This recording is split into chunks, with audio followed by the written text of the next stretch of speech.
Tutoriel rapide d'utilisation de l'application Digipad. Lorsque vous êtes sur un Digipad, le premier réflexe à avoir est de cliquer ici en haut à droite pour vous identifier.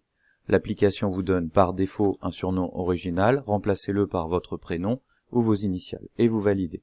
Ainsi vous serez identifié.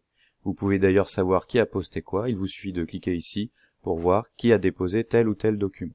Ensuite, vous pouvez consulter l'ensemble des documents disponibles sur le pad. Ici par exemple, un fichier texte PDF que vous pouvez passer en plein écran, sur lequel vous pouvez zoomer et que vous pouvez également télécharger.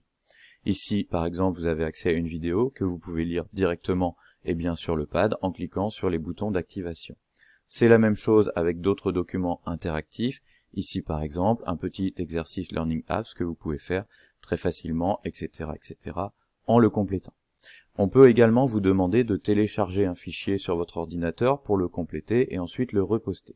C'est très simple, vous cliquez sur le document, ici il s'affiche, ici vous avez les options qui vous permettent de télécharger le document. Vous téléchargez le document dans votre ordinateur, vous l'ouvrez, vous le complétez avec ce qui est attendu, etc. Et ensuite vous allez l'enregistrer dans votre ordinateur pour pouvoir le déposer à nouveau. Ici par exemple, voilà. Copie de Tom et vous enregistrez. Vous fermez et ensuite vous allez le déposer sur le Digipad. Attention, il est impossible de faire un glisser-déposer directement comme ceci, ça ne fonctionne pas. Vous devez passer par les petits plus ici rose, mais vous allez voir que c'est très simple. Vous cliquez sur le plus, vous indiquez ce que vous souhaitez, voilà par exemple ici ma copie, Tom. Vous pouvez rajouter un petit texte d'explication si vous le souhaitez et ensuite vous pouvez ajouter votre fichier.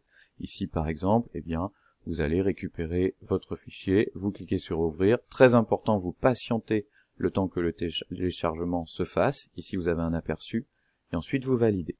Vous pouvez également remarquer, intégrer ici par exemple un lien de partage, si vous souhaitez déposer non pas un fichier, mais un lien vers un document collaboratif, un lien vers une production que vous avez faite, un lien vers une vidéo, etc. C'est très simple également. Ensuite, on peut également vous proposer de participer à un document collaboratif. Ici, par exemple, il y en a un. Il suffit de cliquer dessus, de l'ouvrir, de le mettre en plein écran. Vous êtes également identifié ici. Et ensuite, vous pouvez compléter. Voilà, par exemple, mon idée numéro 1, etc., etc. Pas besoin d'enregistrer. Il vous suffit ensuite de fermer et tout est enregistré. On peut également vous donner d'autres droits, comme par exemple la possibilité d'ajouter un commentaire sur un document.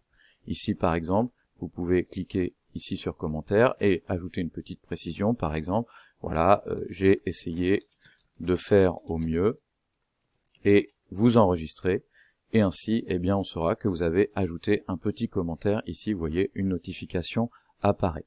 Vous pouvez également, si on vous y autorise, évaluer un document, ici par exemple, vous pouvez mettre, voilà, comme ceci, et valider. Vous avez également parfois accès ici à un chat, à un fil de discussion, dans lequel vous pouvez échanger, éventuellement poser vos questions, etc. Voilà. Une fois que vous avez fini de compléter votre pad, vous n'avez pas besoin d'enregistrer, il vous suffit de fermer la page et tout est OK. Voilà, maintenant vous savez tout, c'est à vous de jouer.